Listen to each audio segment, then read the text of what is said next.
Die wêreld is redelik opgeklits onder die nuwe Trump-administrasie. Een van die groot stappe wat hy geneem het in die afgelope tyd is die tariewe wat hy ingestel het op handel oor die hele wêreld heen.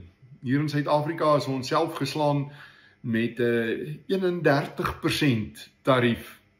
En dit lyk alweer asof dit die voordele wat ons onder die AGOA-ooreenkoms gehad het, gaan vervang. Natuurlik tref dit veral ons wynboere, neutboere, vrugteboere, veral die sitrusmanne, baie sleg. As mense nou kyk na ons kompetisie, mense wat in dieselfde seisoen as ons produseer soos Brasilië, wat net met 'n 10% tarief bedien is, dan maak dit ons wesentlik minder kompeterend op die markte in die VSA.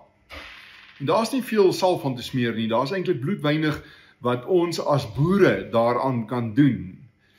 Dit is die politici.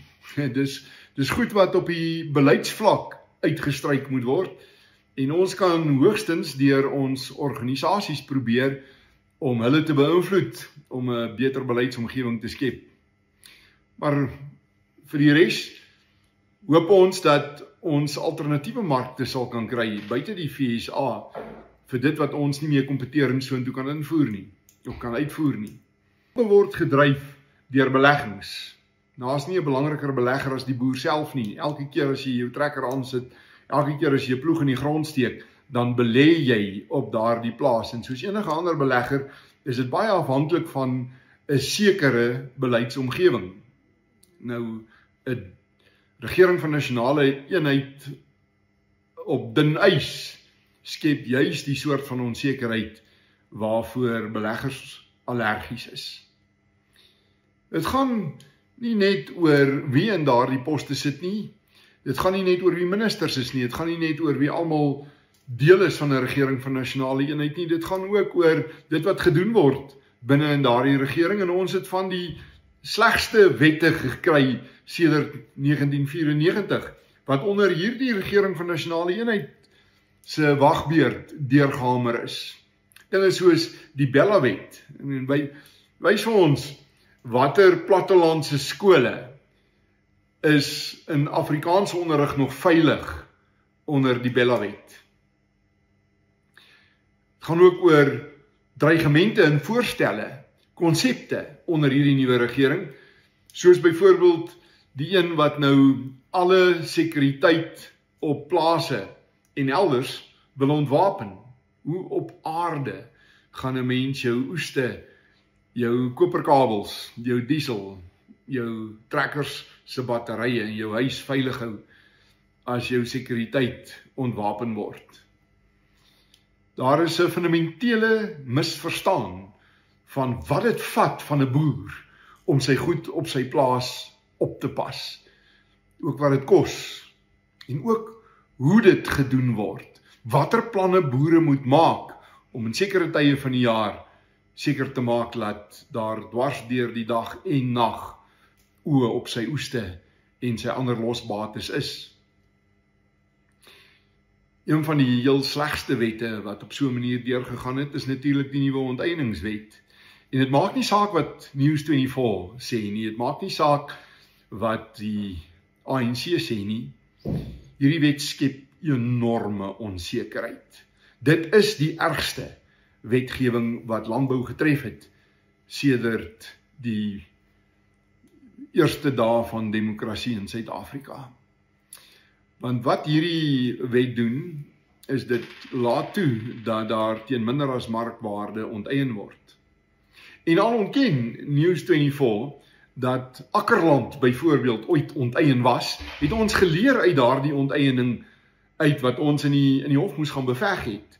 Presies hoe werk so 'n onteiening teen sipmarkverwante vergoeding.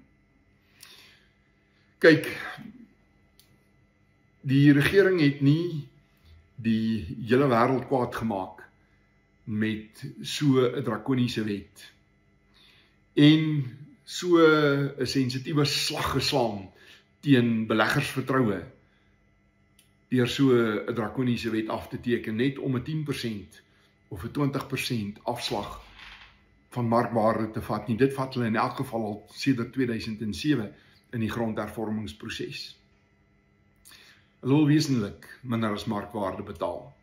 En as hulle net 60% van markwaarde betaal, dan is die implikasie vir die gemiddelde boer, wie se grond as sekuriteit by 'n bank en by 'n koöperasie op is vir sy produksielening, dat hy sy skuld by die bank en die koöperasie gaan kan betaal, maar dat hy self kaal gaan uitstap. Hoeveel boere ken julle wat 'n pensioenfonds het? Die meeste boere redeneer, ek gaan bly boer totdat ek nie meer kan nie. En dan gaan ek my plaas verkoop, al is dit aan my seun, en daarmee gaan ek my skuld betaal, en met dit wat oor is, sal ek dan aftree. En dit is wat nou op die spel is.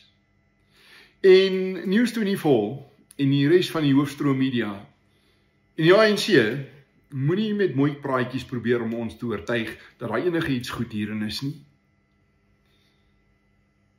Want titelaktes en die integriteit van die waarde daarvan is die hoeksteen van die vrye markstelsel, en dis die absolute basis van kollateraal. Dit is hoekom ons toegang het tot landboufinansiering in Suid-Afrika. En niemand vra nog oor die morele argument hier agter nie. Niemand probeer nog antwoord hoe jy dit moreel regverdig, dat 'n individuele boer of 'n plaasfamilie die rekening moet optel vir 'n nasionale verantwoordelikheid, soos grondhervorming nie. En in elk geval, jy hoef net te luister wat sê president Ramaphosa en ook vandag in die nuus sy adjunk oor waaroor hierdie wetgewing gaan. Paul Mashatile sê reguit, dis nie huis wat ons gaan vat nie. Hulle wil die plase vat. Want hulle glo daar's te min mense wat te veel plase besit. Hulle dink almal moet 'n plaas besit. En hulle wil dit nie koop nie. Hulle wil dit onteien en hulle wil nie daarvoor betaal nie. En dit is natuurlik een van die belangrikste redes waarom boere op die oomblik huiwer om verder te belê. Wie gaan plant nou 'n boom waarvan jy eers oor 7 jaar oes gaan hê soos makadamias, as jy nie seker is dat jy die geld wat jy nou in jou grond insteek deur daai boom te plant, weer gaan terugkry as jou nommer die dag opkom vir 'n onteiening teen minder as markverwante vergoeding nie. En daarom is daar baie simpatie onder boere met Trump se stellings dat slegte dinge in Suid-Afrika gebeur. Hierdie wet is een van die slegste dinge wat in Suid-Afrika gebeur. Maak nie saak hoe jy dit spin nie. En niemand probeer om die morele antwoorde daarop te verskaf nie. As hulle maar probeer het, kon 'n mens met hulle in 'n debat daaroor gegaan het, nê. Soos met byvoorbeeld die stelling dat Trump so geniepsig teenoor Suid-Afrika is vanweë disinformasie wat hom gevoer word. Maar niemand wil sê wat presies is daardie disinformasie nie. Is hierdie wet dan nie gepasseer nie? Het ons dan nie in Suid-Afrika die slegste maats gaan kies elders in die wêreld nie? Het ons nie Israel gaan verklaar by die internasionale kriminele hof sonder dat ons eers verwys na die terreurdade van Hamas nie? Het ons nie Rusland en China se kant gekies bo Amerika nie? Het dit nie gebeur nie? Wat is die disinformasie? En presies wie het dit versprei? Want daar is ook onder andere deur News24 in 'n brief van John Steenhuisen gesê dat ons in saai sulke disinformasie versprei. Dis absolute leuen. Hulle kon nog nie vir ons wys waar ons die disinformasie versprei het nie. Want ons het nog nooit in saai gesê dat hier 'n volksmoord, 'n menseslagting is nie. Ons sê, ons is bitter bekommerd oor die buitengewoon hoë persentasie van boere wat slagoffers word van plaasaanvalle en plaasmoorde. En as hulle nie daaroor bekommerd is nie, dan is ons bekommerd oor hulle ook. Ons het nooit gesê, daar is 'n grootskaalse grondgrype wat besig is om te gebeur in Suid-Afrika nie. Ons het wel gesê dat grondgrype plaasvind. Want wat anders gebeur in Seshego en in Oos-London? Ons is bekommerd daaroor dat die polisie, die nasionale vervolgingsgesag, nie genoeg daaraan doen om dit te stuit nie sterk genoeg daarteen optree nie. Ons is bekommerd daaroor. En as ons sê ons voel, hoe kan ons verkeerd wees? Ons sê daar word onteien teen geen vergoeding nie.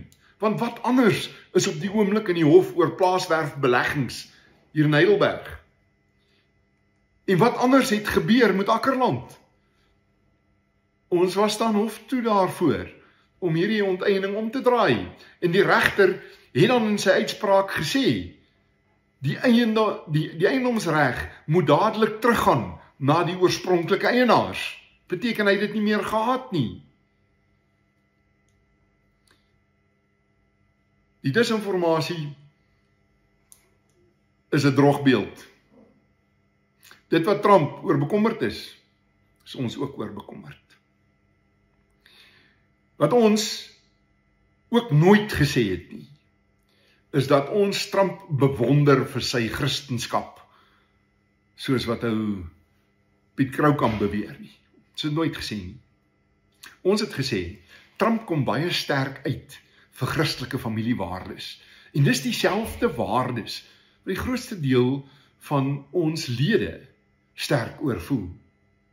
En ons verwelkom dit. En dis ons goeie reg om by daardie waardes te hou en dit te bevorder. Dat ons wel hou van Trump. En ons sal dit op elke moontlike platform sê. Ons hou daarvan dat hy besig is om die diep staat uitmekaar uit te trek. Die bureaukrasie, niemand gekies het nie. En wat 'n mag op hulle eie geword het, want ons verstaan diep staat in Suid-Afrika. Ons het 'n diep staat fabriek hier, 'n kaderontplooiingskomitee. Ons hou daarvan dat hy hoofstroom media aan die baard gryp en rondruk en ontbloot vir wat hulle is. Aktivisjoernaliste wat lankal opgehou het om net die nuus te rapporteer, maar probeer om hulle eie werklikheid te skep. Ons ken dit. Ons werk in 'n organisasie so saai is nie om die handeklapskare vir die ANC of die regering van nasionale eenheid of enige van die ander partye te wees nie. Ons werk is om wag te hou oor die waardes en die belange van familieboere, van Kaapstad tot bo aan die ander kant die Zambesi, van Durban tot in Swakopmund.